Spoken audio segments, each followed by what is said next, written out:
Hello everybody, I'm Ballad of you, and welcome back to Let's Play The Legend of Zelda The Wind Waker HD. In the previous video, we took care of a couple side quests across the Windfall Island involving the two little girls who got kidnapped to take it to the Forsaken Fortress. And in today's video, we're going to be exploring the rest of the Great Sea to fill out the remaining map location things by talking to the map fish. And this is gonna be a long video, because this is gonna be like the second time in a row that I'm gonna be doing post commentary over like an entire video. Simply, this was planned out from the beginning. Like I knew I was gonna be doing this before starting this Let's Play, but I didn't know that I was gonna have to do this for 2 videos in a row.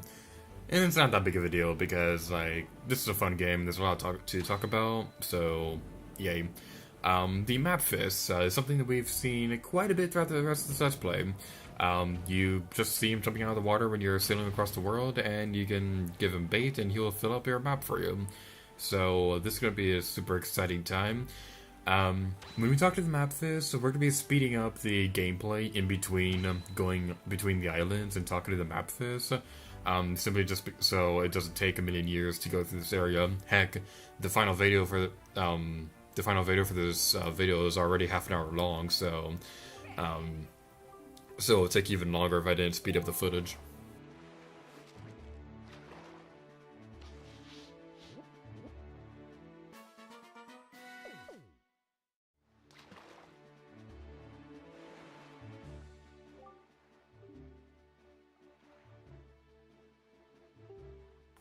He calls him magic armor or something like that. It's pretty cool magical from what I've heard.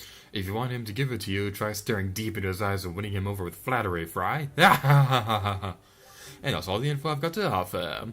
Oh, right then. Get used to seeing that because we're going to be talking to the map fish a lot in this game.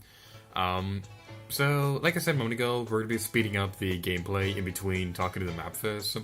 That's just something we're doing in this game. So that's exciting. Going over here, there's you can always go over to Beetle's stop sip to go get some more bait if you need to. You're gonna need a lot of bait to fill out the map, but like I'm doing in this video. Something I had thought about doing when I was planning out this Let's Play was I was originally going to like just fill out the map gradually as the time went on, but I decided that I'm just gonna have an entire video dedicated to it so that it'd be easier for people to find.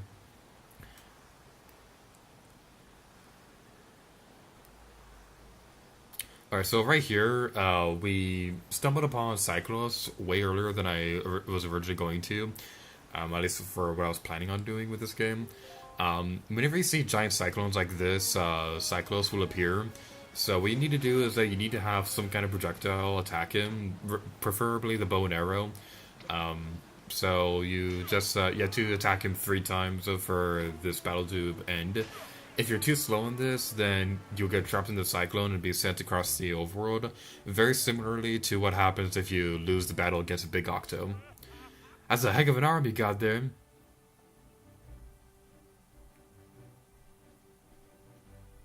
Pass Lady Garrett to you, hurry up and go through the cutscene. What was I doing when I was recording this video? Eating pizza? And what night? No one's ever been able to spot me in there before now. You obviously have mastery of the air, and now you've established that you are quite the Wind Waker.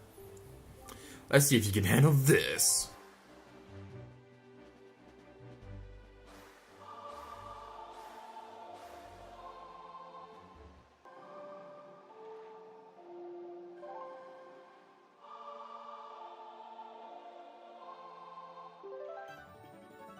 You learned the Ballad of Gales. Wahoo! In the hands of a Wind Waker like you, my adorable little cyclones will be as happy as they can be. If you need to move like the wind over the ocean, just call upon my cyclones. Well, I guess I'll head home now. See you on down the road. Alright, so now we have the ability to teleport across a couple locations across the overworld. This is something we'll be demonstrating in a couple videos from now, probably in the next video, I don't remember exactly right now. But the Ballad of Gales is basically this game's version of fast traveling. If we're using Xenoblade as a reference point. I can't really think of another Well, I guess the teleportation songs in Majora's Mask would be a good example if we want to stick with something Zelda related. But the Ballad of the Gales, when you use it, you'll be able to teleport to locations. I don't think you need to have the map fist conversation activate for the square that you're teleporting to. But only a couple handful of locations or things you'll actually be able to directly teleport to. Chair, stop squeaking. Now's not a good time. It is never a good time for that to happen.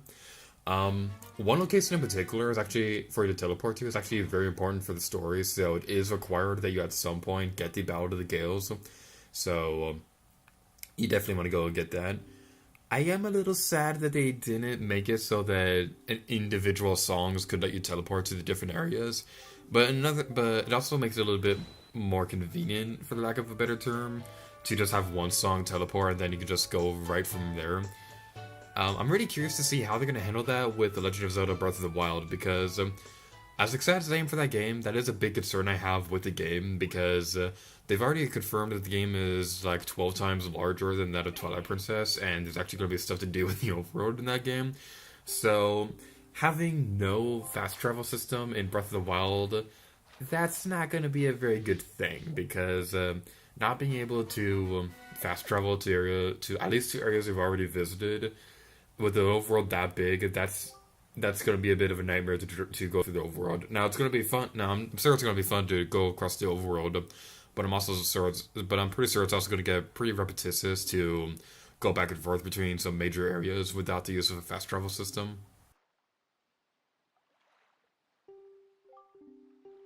They did have those giant towers that they demonstrated in the trailer, so maybe those are things you can fast travel to.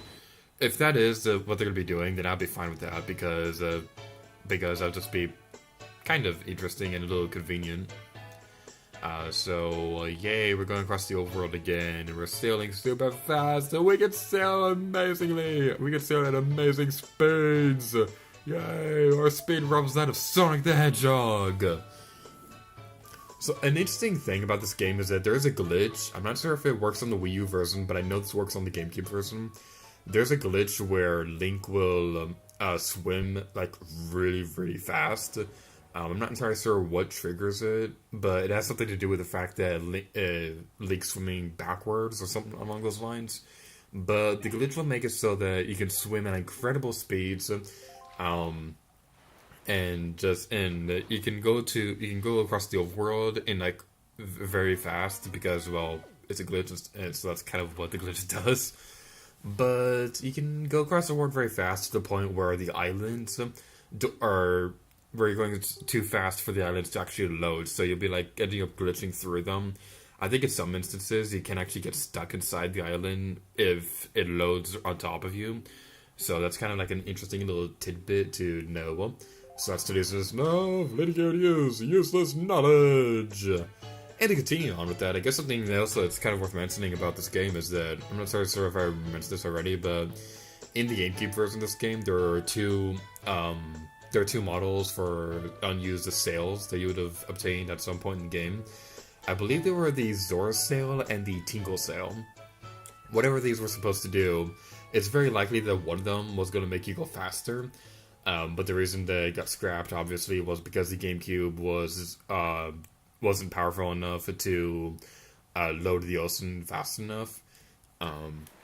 According to Aonuma, the reason why the boat was so slow in the GameCube version was because if you went too fast, then the ocean itself wouldn't load fast enough for you to sail across, and you'd eventually end up just sailing off the side of the overworld. So with the Wii U version, the Wii U is capable of loading the entire ocean at once. So that's pretty interesting to see, like, the progress of the technology with the game consoles. How the GameCube could only load like a very small part of it, but then like the Wii U is able to load the entire thing at once. It's really interesting to see stuff like that. Now, like the Wii U, I really love the Wii U and all, and it has a lot of great ideas that I think Nintendo should definitely expand upon. Like, they should definitely keep working on the gamepad and keep improving it over time. Like, make it more portable, make it be able to be on be its like own little handheld device that doesn't need to be connected to the console at all. Just things like that. I think the gamepad should be improved over time as more Nintendo consoles are released. Um, but I have to say that one thing that I think really killed the Wii U with people looking to get a new console was like the power gap in between the PlayStation 4 and Xbox One. Now, this wasn't the case for the Wii because the Wii was targeted more towards casual players who just wanted to play games with like their children and their friends and family and stuff like that. Whereas the Xbox 360 and PlayStation 3 were more targeted towards hardcore gamers. I think Nintendo's mistake with the Wii U was that they tried to make it targeted more towards. They tried to make it satisfying for both hardcore and casual fans.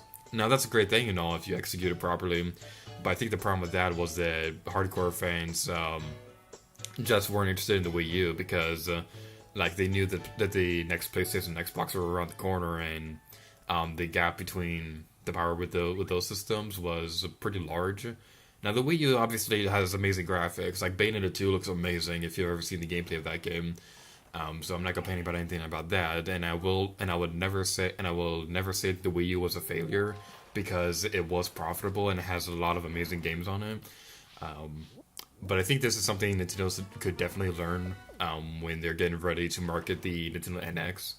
And I'm not saying that the NX has to be like a powerhouse or anything like that, but what I do think is that they should kind of like market what the console is supposed to be a bit more clearly, because like with the Wii U, they did, like I said a moment ago, they try to market it towards hardcore and casual fans, but hardcore fans weren't really interested in it because the next PlayStation, next Xbox were around the corner, and the casual fans just thought it was just too expensive. So I think with the NX, they definitely need to make the message more clear about what the console is supposed to be. Now, that being said, the NX, what I'm trying to say, the NX looks pretty interesting if all the rumors are to go by. And I'm not saying that I buy any of these rumors, because who knows what the NX actually is at this point.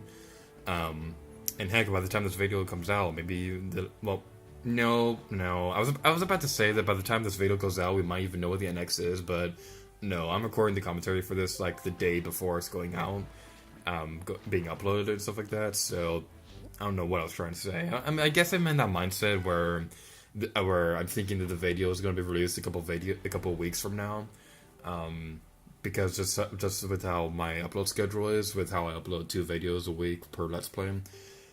So I guess I'm in that mindset that I'm thinking this video is going to go out a couple weeks from now, but no, it's going out tomorrow or the day after if there's any delays. I'm not quite sure.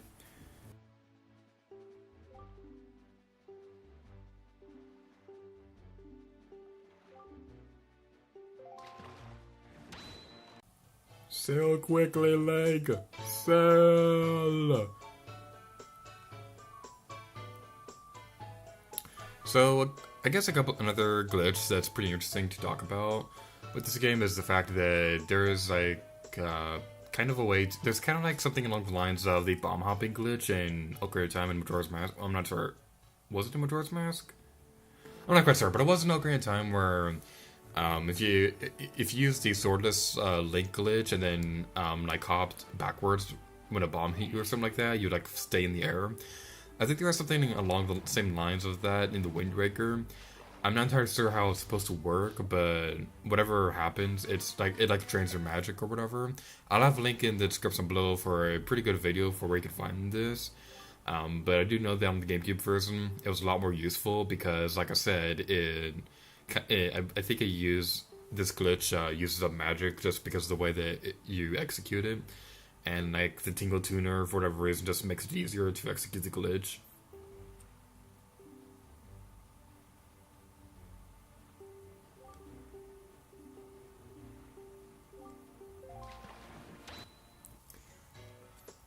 But I'm not going to be demonstrating too many glitches in this Let's Play.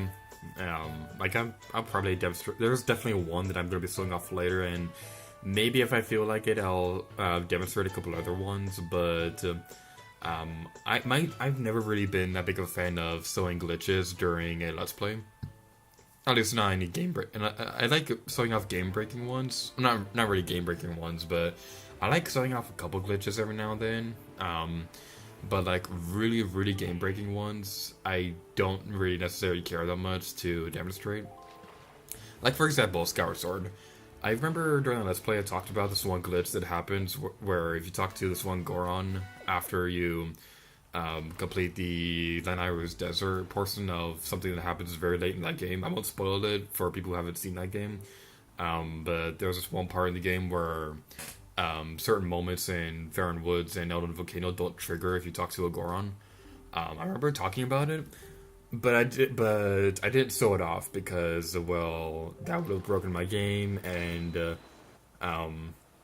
well, you can go on. Well, you can still go on the Wii Shop channel to download the patch for Skyward Sword that fixes that glitch, and I think I already fixed my game anyway. But the point now is that actually, is the Wii Shop channel still online? That's something I don't actually know because the Wii's online service it disconnected a long time ago. But I'm not quite sure if the Wii Shop channel is still online. I'll have to put a caption on screen or something like that.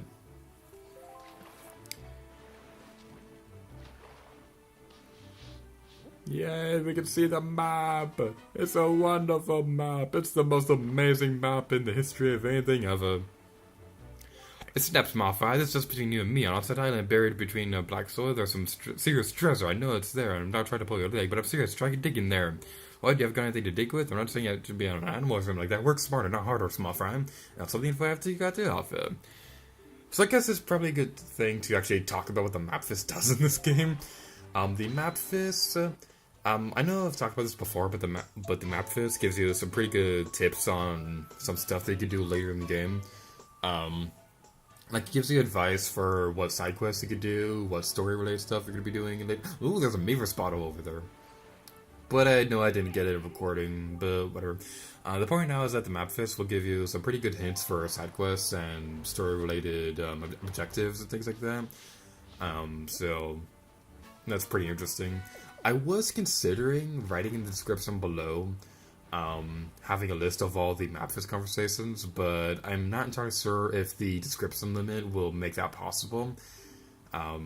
Because for those of you who don't know, YouTube has a limit for how long the description can be in the videos. This has actually kind of caused a bit of a problem with EarthBound because because for that Let's Play, I'm having a list of all the PSI stats and enemy stats and item stats and all that stuff in the descriptions, but sometimes I can't have all the information that I want in there, so it's actually kind of caused a bit of a problem. I'm not entirely sure if there's a way to make the description longer, and I'm not entirely sure why there's a limit to begin with, but that's kind of caused a little bit of a problem with EarthBound.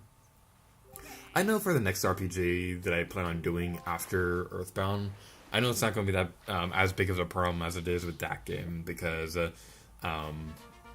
the item system in the next RPG I'm planning on doing after EarthBound is a lot more simplistic than it is in EarthBound. I won't spoil what RPG I plan on doing after EarthBound, but I will say that it is a game I've been wanting to do for a long time, which is kind of a running trend with the games that I end up Let's Playing. Yay, repeated dialogue. That's the best kind of dialogue ever. And that background was so pretty. This is such a pretty game. And over here in the Forest Haven area, the map fist is somewhere around here. Kind of goes without saying, but I'm just trying to think of something else to talk about because it's a long video, and it's been a long time since I've had to post commentate in a video this long. So hopefully I don't have to do that too often. Like I do have some Let's Plays where I'm going to have to do a lot of post commentary just simply because of the way that I'm going to end up doing those games. But it has been a pretty long time since I've had to do post commentary for an entire video. Like I did one for the previous video, but like this one is a lot longer and it's mostly just filling up the rest of the map. I was considering splitting this video while I was editing the video, and working on speeding up the footage in between Mapfist conversations. I was considering splitting the video into 2 episodes. but I could never really find a good spot to split the episode into two videos. Um, I like normally when I end up deciding to split something into two videos, there's usually like a good solid spot that gives it that's a good place to end the video. But for this one, there really wasn't because the entire video is filling up the map canvas. The entire video has us filling out the rest of the map, and it just did not make any sense anywhere in the video to just split it into two parts because we're filling out the rest of the map, and we don't want to have to do this for like two completely different episodes. So I figured it's not going to be that big of a deal to just have a slightly longer video because there've already been a couple videos in this Let's Play that have gone on for half an hour or so, especially with EarthBound. I don't want that to be too much of a common thing, simply just because I don't really like making long videos. I prefer to keep my videos between somewhere around 15 to 20 minutes long. Like I don't like making very long videos, but obviously there have been occasions in the past where there was a thing, like with the ending of Skyward Sword, how I had that half an hour because it was the very end of the game and things like that. But with EarthBound, it's been a bit. I've had to make a lot longer videos because there's a lot of information that I want to go over with pretty much every video in that Let's Play, and that game has like a common problem that actually happened with this video, where it just seems like for those longer videos, it just really wasn't a good point to split up the video into two parts. Right there, what he was talking about, the map fist, that he was talking about like how something happens on this island depending on the moon cycle that's going on in the game, which I think is awesome. We'll talk about that a little bit in a moment, but there is something that will happen on specific islands depending on whether or not the moon is full or part of it's missing or something like that. So it's very interesting, and it's a very awesome side quest that I'm really anxious to actually play through. It's one of my favorite parts of Wind Waker, and I'm really excited to get to that point at some point in this Let's Play. And I kind of wish that was something that could happen in a future Zelda game, to have a side quest be affected directly by like how full the moon is, or right there. He's mentioning the Nintendo Gallery, the Forest Haven. That is something we have not seen yet, and it's something that I have hinted at in the past. The Nintendo Gallery is a very, very, very, very, very, very, very long side quest in this game. You don't really get a whole lot of rewards for it. I do plan on demonstrating it to a certain degree. I'm not entirely sure if I'm going to go for the entire side quest, because that will take a very long time. But basically what happens, and we'll go more in detail when we actually go take care of the Nintendo Gallery, is basically you take pictures of characters and you get special rewards for it when you go turn those pictures into the Nintendo Gallery. But for this, to complete the side quest, you're going to have to like pretty much take a picture of pretty much every single character in this game. And that could take a very long time. But the Wii U version makes it a lot simpler because the Miiverse bottles, you can attach screenshots to the Miiverse bottles, and you can turn those pictures into the Nintendo Gallery to get characters that you may have missed before. So this is something that I plan on demonstrating later in the Let's Play. We're not gonna. Well, we kind of already went into a lot of detail in this video, but we'll go more in detail when we actually go take care of the Nintendo Gallery. But that's not going to be until like after the next dungeon. Speaking of which, I should probably demonstrate like my plan for what we're going to be doing in the next couple of videos, because I know I've said before that it's going to be a little while before we go into the next dungeon. But my current mindset is that this weekend's videos and next weekend's videos, like basically this video and next 3 videos after this one, are all going to be side quest related. And then after that, we'll go into the next dungeon, and then we'll go a couple more videos of nothing but just side quests and collectibles and things like that for a little while after the next dungeon, before we take care of before we go take care of the dungeon after that one, or something along those lines. Now right there, the map fist is talking about the golden feathers. This is related to a side quest that, again, we're gonna take care of later in the game.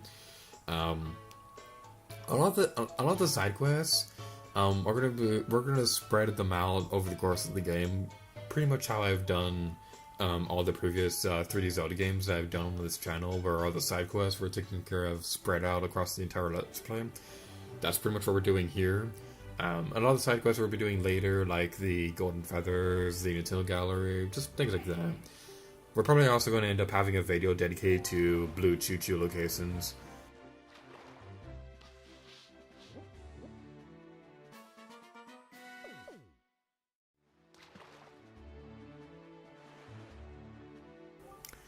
I wouldn't sail through these seas at night when the left half of the moon is missing. You'll regret it if you do. I'm warning you, it's not my fault if you get so scared you can't go to the bathroom at night anymore. And that's all the info I have to offer.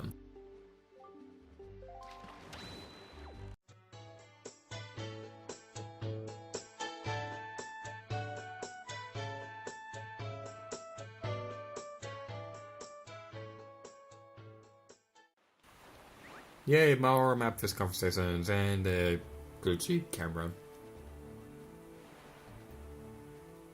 Hoist my fan. Yeah, I've heard. Okay, yay. I like the paintbrush the Mapfist has when he's drawing stuff. It's a really cute detail, I really like it.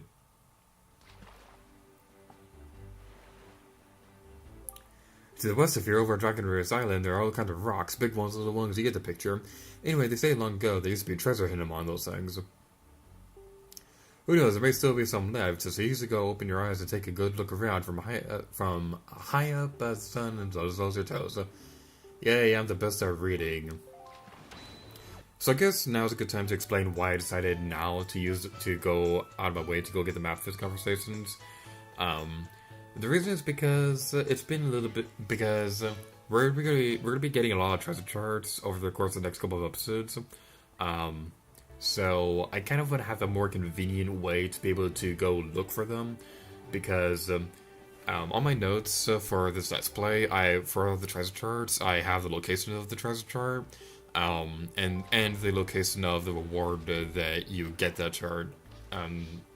So, like, for example, you get one treasure chart, and on my notes it tells you where the reward is located for it. It just makes it more convenient for me to look around.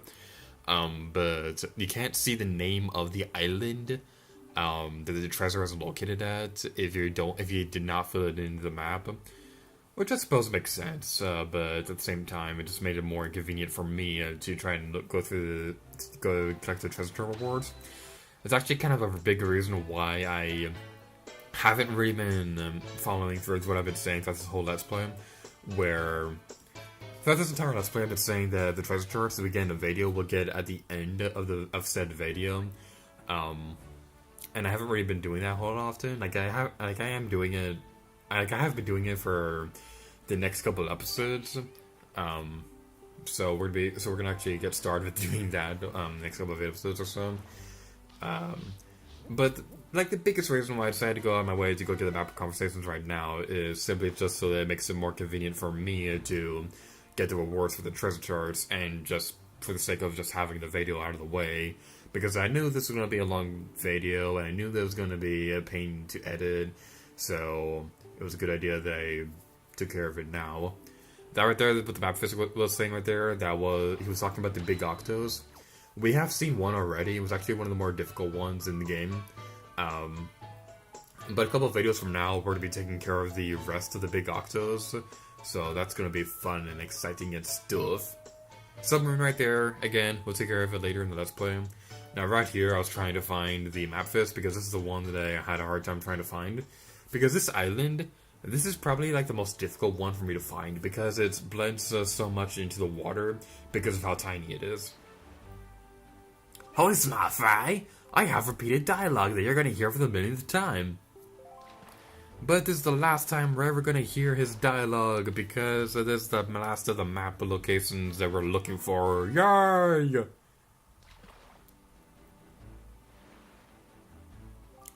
You best be careful sailing these waters on nights when the moon is full. Well, if you like pure soul-freezing fry, then maybe you can handle it. And that's all the info I've got to offer. Now, these conversations about the special side quest that happens depending on how much of the moon has appeared, it reminds me of something that Crystal Dynamics did when they were promoting Tomb Raider Anniversary, because on the website for Tomb Raider Anniversary, they had a detailed description for all the big, for all the locations of the game, Peru, Greece, and Egypt.